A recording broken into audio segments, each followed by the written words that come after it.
345B, which was filed at docket number 770. And I saw that I've had an opportunity to review the debtor's, Mr.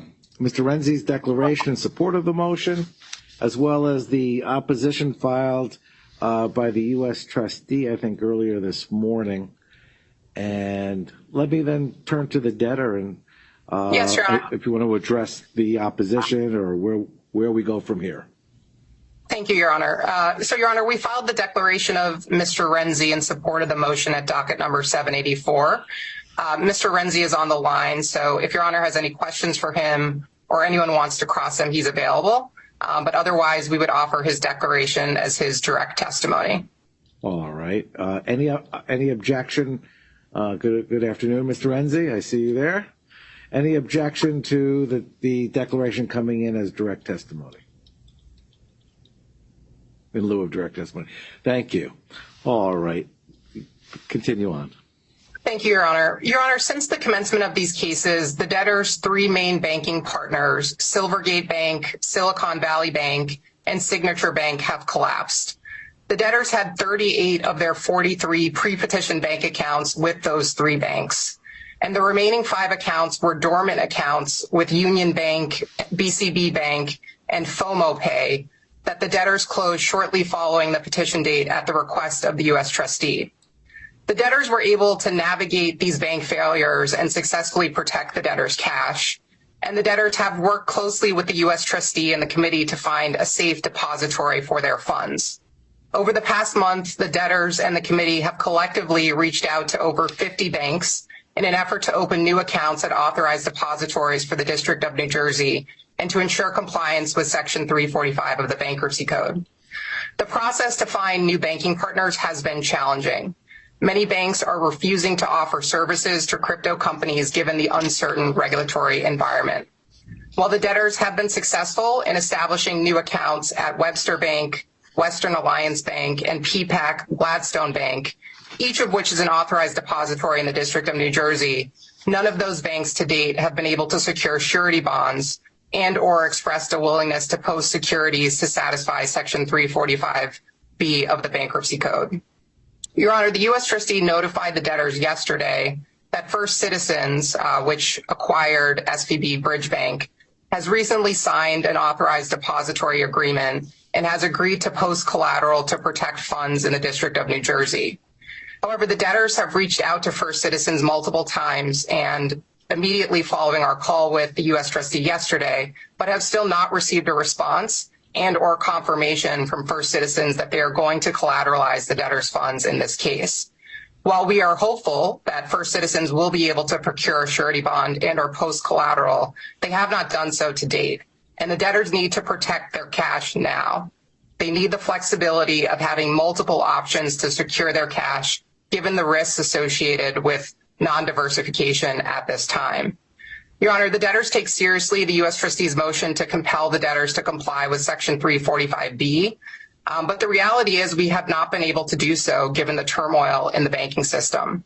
So we're seeking flexibility after having carefully evaluated our options to safeguard funds in 3 different ways. One is an insured cash sweep program with Western Bank or another authorized depository for an amount up to $125 million. The second is through one or more money market funds that only invest in U.S. government obligations and or U.S. government obligations themselves in an amount up to $275 million, either with Webster Bank or another authorized depository. And the third is at First Citizens to the extent that they are able to post collateral and or secure a surety bond, as the U.S. trustee has alluded to. Your Honor, the debtors submit that cause exists to modify the 345B requirements. The money market funds that the debtors intend to invest in are highly rated money market funds, which invest in U.S. Treasury bills, notes, and other obligations issued or guaranteed by the U.S. government, its agents, or instrumentalities. And the ICS funds, by function of inclusion in that program, will be fully insured. They will be held across multiple banks in amounts covered by FDI insurance, thus posing no risk with respect to the debtors' funds. Your Honor, even if some of these banks that are in the ICS program are not authorized depositories, we believe that the structure of the program provides protection by virtue of the FDI insurance alone, and that this obviates the need for any additional insurance or collateral to protect the debtor's funds. Your Honor, the debtors believe that these are safe options for holding the debtor's cash, and in light of the potential harm to the debtor's estates, if a bank where they are holding funds above the FDIC limit fails, the debtors believe that the relief requested is reasonable and appropriate. The difficulty that the debtors have faced in finding a home for their funds in strict compliance with Section 345B represents the exact circumstances under which the court has discretion to provide relief from that section. The debtor's primary goal is to safeguard all of our funds for the benefit of our clients, and we believe that we've narrowly tailored the relief to do that, and that cause exists to grant us limited relief from Section 345B. So, Your Honor, I'm happy to answer any questions. Otherwise, I would, let the U.S. trustee make their argument and ask for time for a rebuttal. All right. Before I turn to Ms. Bielski, let me ask, we're talking about $125 million in the ICS. Is that in addition to the 275, or is that included as part of the 275 that was otherwise referenced as going into the money market funds? Yes, Your Honor. So they overlap, and I don't think we have not made a determination as to any of these options, right? I think we're just seeking flexibility, but the 125 overlaps with the 275. I think we're just seeking, full flexibility, to the extent that we need it so that all the funds can be protected. So the debtors on hand, we're talking about trying to protect $275 million. That's correct, the number? Your Honor. Correct. And either you can speak to it or Mr. Renzi. Is it possible, in lieu of the money market fund, simply to acquire the treasuries directly as a solution? Yes, Your Honor, it is possible, but it's a more complicated process. Mr. Renzi probably has more detail onto what that would entail. We have spoken with our banking partners about that process, and I know that it is more complicated than just investing in the money market funds, but I do think it is feasible. Mr. Renzi, do you want to touch on it? Yes, good morning, or good afternoon, Your Honor. Trustee is exactly right, Ms. Okiki is exactly right. I think ultimately what we're trying to do here is we can go back to back against the Treasury directly, but it is fairly cumbersome to do that, meaning that the systems where you do that are not easy to do. I think using it through a brokerage account or working with, Webster Bank does help facilitate some of that. But ultimately, you have to invest in 4 to 8 week securities. Our view is that if you're invested in a money market account that's with government securities, it's a 1 day to clear. And so we just having that flexibility is helpful. And ultimately, the systems, I don't know if you've gone straight up against the Treasury's, interface. It's not the smoothest interface to work with. So I think that, with the assistance of Webster's, brokerage account or others, we can go and buy, money market funds that are backed by, essentially the government, and having, those securities of the government. And then that provides 1 day transition if need be. And so having that flexibility, having that security of the government, and having the safeguard is really what we think, really provides, the best option. And the ICS is just another great option that has been used before. It seems very straightforward, and we've been in discussions with Webster about that also. So both of those solutions are easier than just going straight up against the Treasury and provide the flexibility that I just described. All right, thank you. Ms. Bielski, do you wish to be heard on behalf of the UST?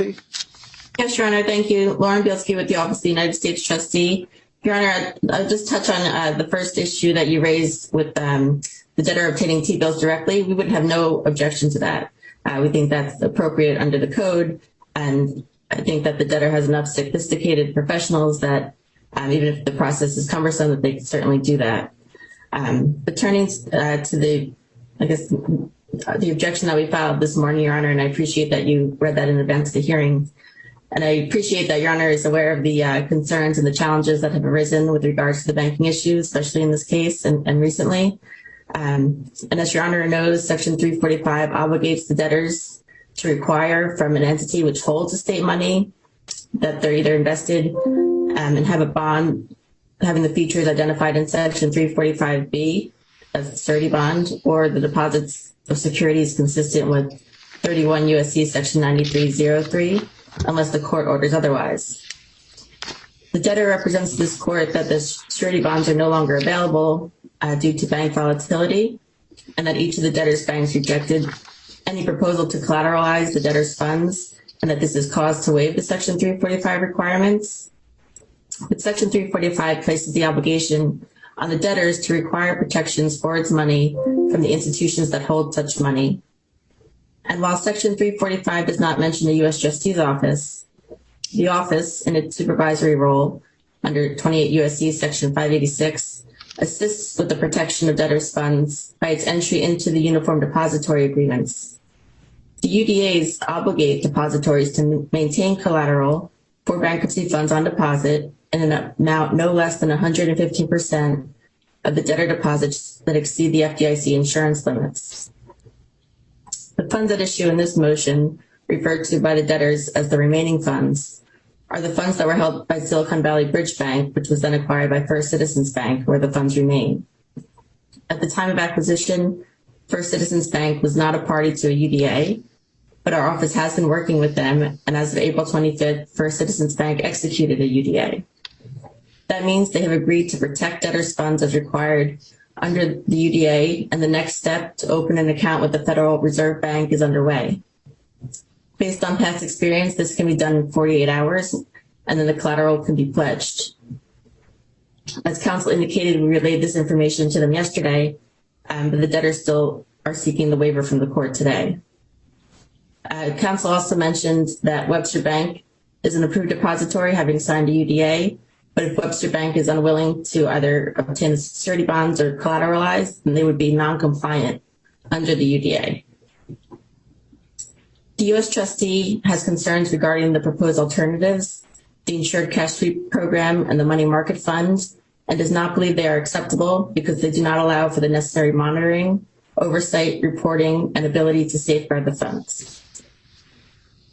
So while we believe the court should deny the motion because cause has not been established, and because the ICS program and money market fund are unacceptable alternatives, at the very least, in light of the progress that's been made with First Citizens Bank, relief under this motion should be delayed for just a very short window, Your Honor, to give First Citizens an opportunity to pledge the necessary collateral. Thank you, Your Honor. All right, thank you. Ms. Okike, any response? Yes, Your Honor. Thank you. Your Honor, again, we have reached out to First Citizens. We've contacted them several times. They have been non-responsive, at least to the company, in terms of collateralization or surety bonds. And again, we remain hopeful that that happens. But that being said, just taking SVB, they were also an authorized depository for the District of New Jersey at the time that they went under, and they had not pledged any collateral, right? So I don't know sitting here today that we know for sure whether First Citizens is going to be able to satisfy their obligations under the UDA. As we've said, the 3 new bank accounts that we've opened, none of those banks have been able to secure surety bonds. And so while I don't question Ms. Bilski's statements, we just don't know sitting here today whether they're going to be successful or not. And the debtors currently have funds sitting that are, not protected. We believe what we proposed provides more protection than what we currently have.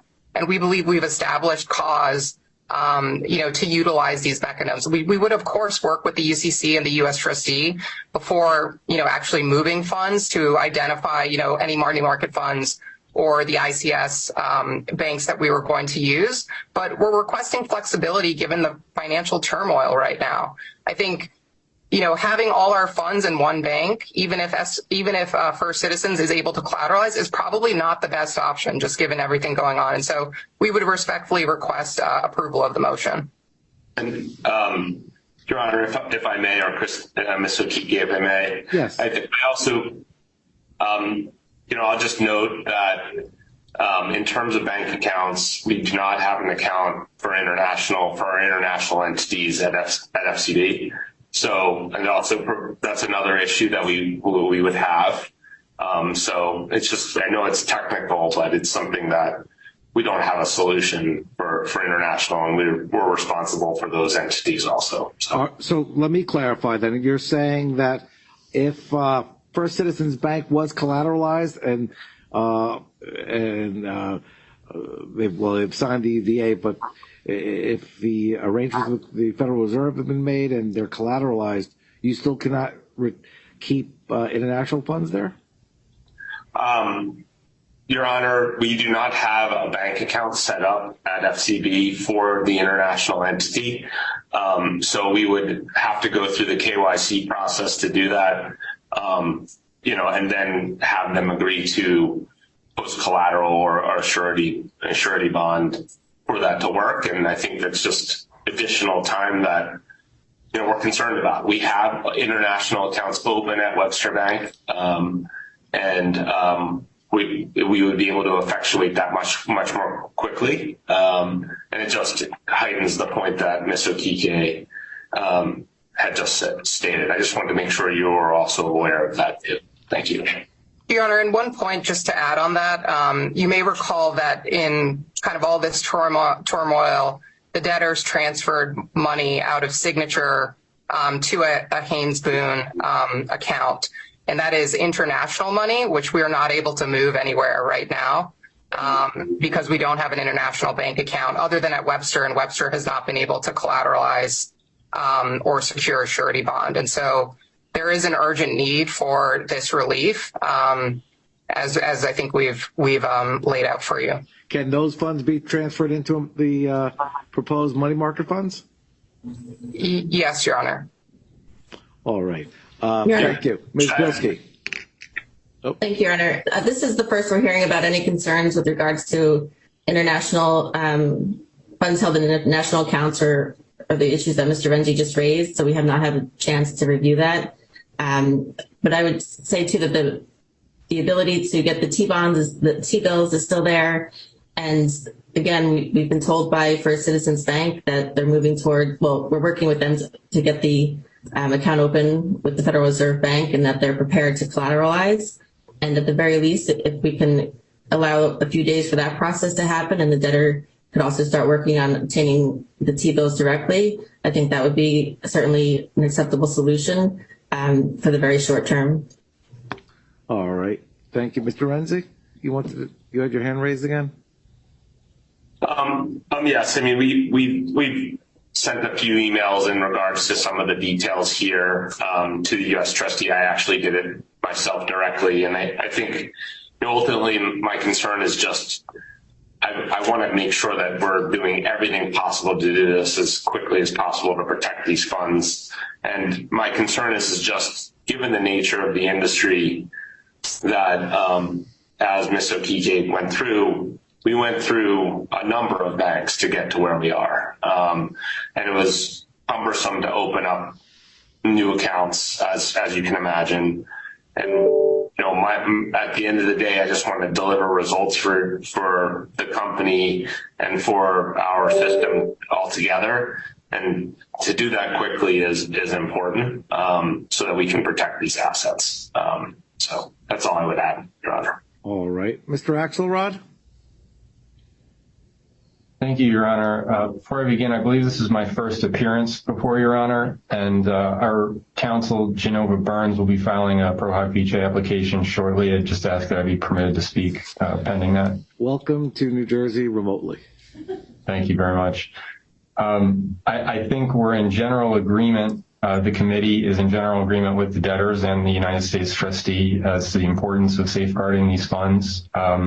I don't think it's been stated, but this is not an operating company, and this is a large volume of cash that is expected to be a very significant source of distributions to creditors.